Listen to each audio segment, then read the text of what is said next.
The Agriculture Minister Barnaby Joyce was also there in the seat of Wannon, and I spoke to him earlier. Barnaby Joyce, thanks for your time. The Agriculture White Paper says it's a $4 billion investment in the future of Australian agriculture. How much of that $4 billion, though, is new money that we haven't seen announced before? Oh, well, large sections of it.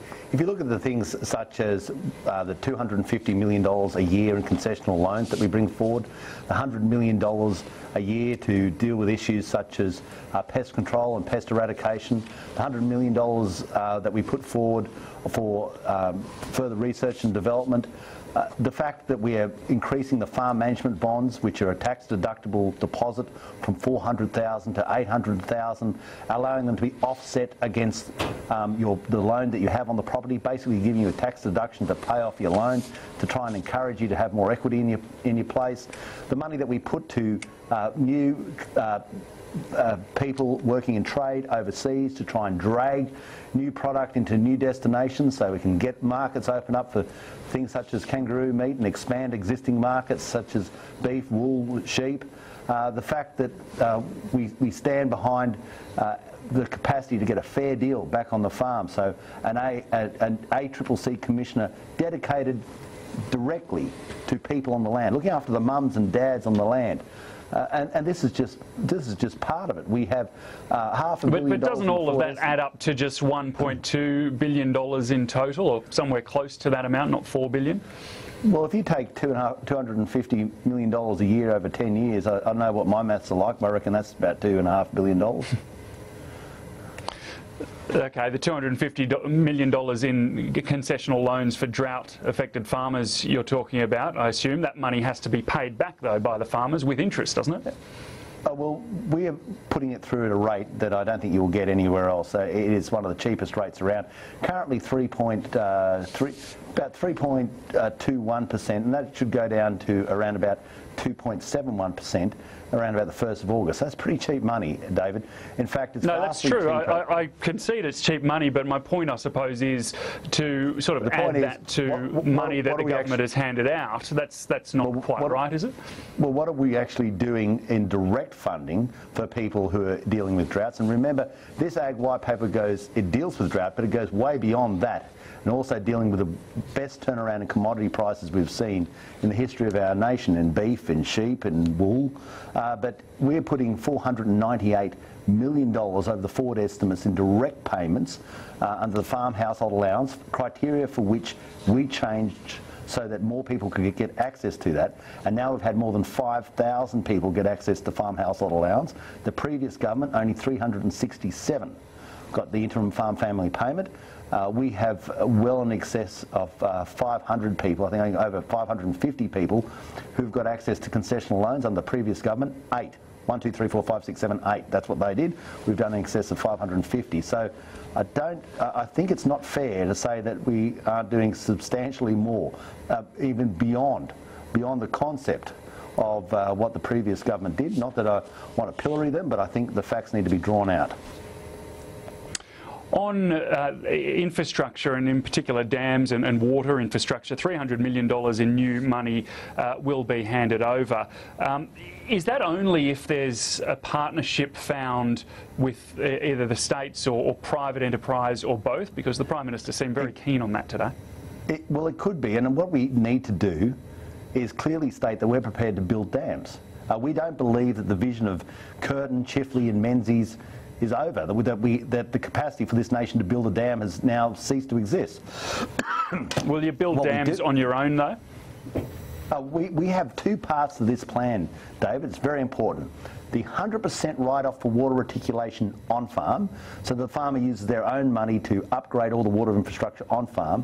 Then $500 million, $200 million of it in Northern Australia, off-farm in public infrastructure, some of which might be just preparing the plan for private enterprise to actually build the infrastructure. And these people, they're out there. I can think of a number that have been in my office who are willing to build the whole lot themselves, don't want any money from the government.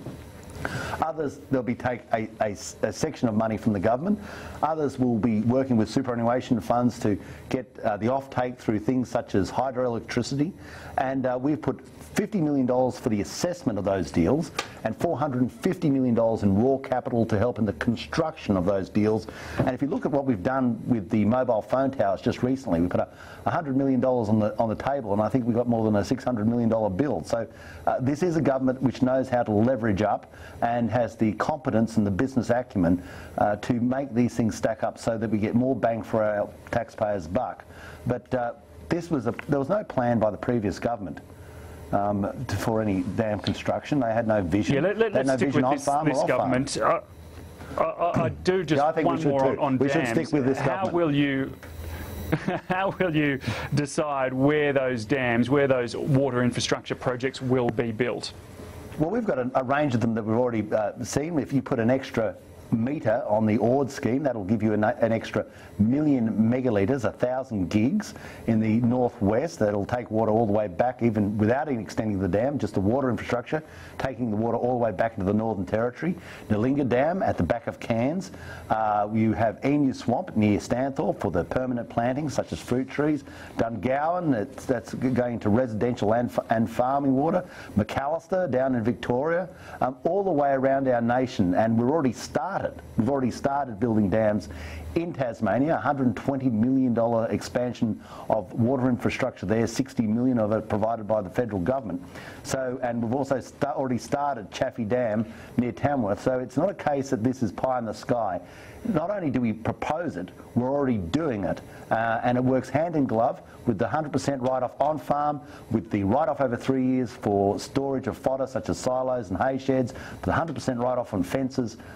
This is a concerted plan after diligent work both in opposition and in government to create a real vision to keep those mums and dads on the land, because we know that they're the ones who are going to earn us the export dollars, pay the taxes and help mitigate some of the effects of downturns in other harder commodity markets such as coal and iron ore.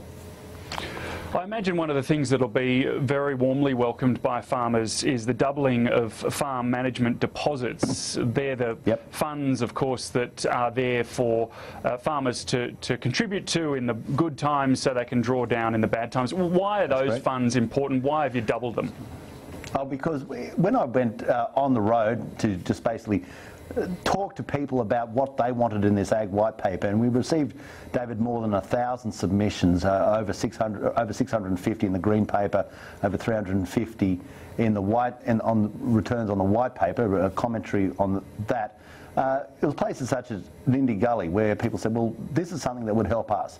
Double the farm management deposits, because the actual cost of sowing down 10,000 acres is now substantially more than what we're allowed to keep in our farm management deposits.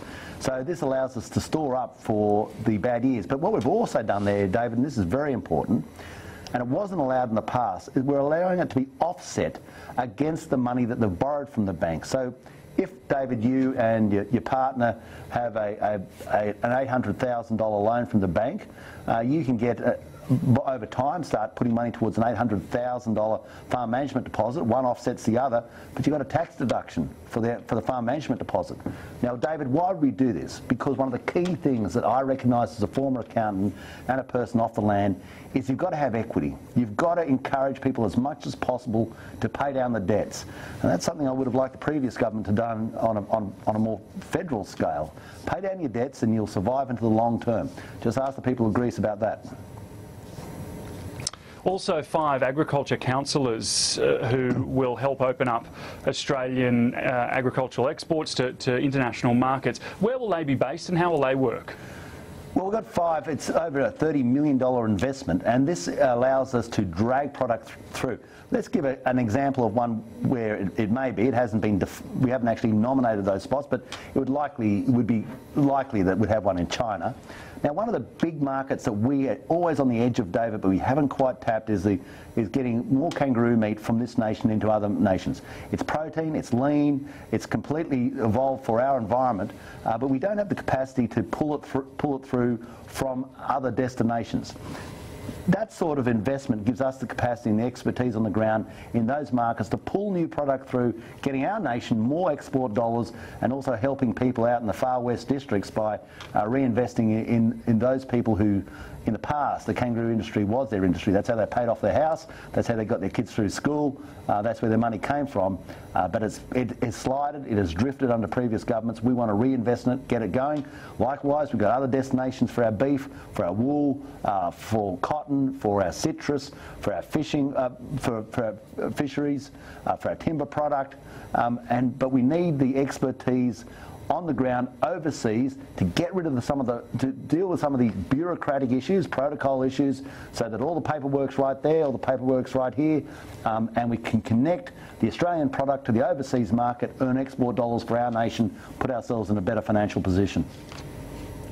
Labor says it welcomes some of the measures that you've put forward, certainly doesn't oppose any of them, and says that none of them would do the farming industry any harm, but criticises you for taking 22 months to deliver something that should have been easy enough to deliver many months ago. Why did this take so long?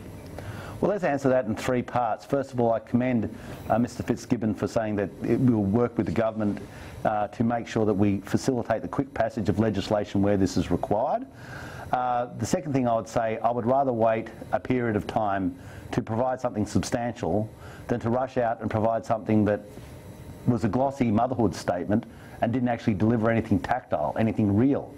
I mean, what's the point of putting out a plan that's only worth $30 million and missing the opportunity for $500 million in dams, and missing the opportunity for an ACCC commissioner dedicated to agricultural issues and getting fairness back to the mums and dads on the land?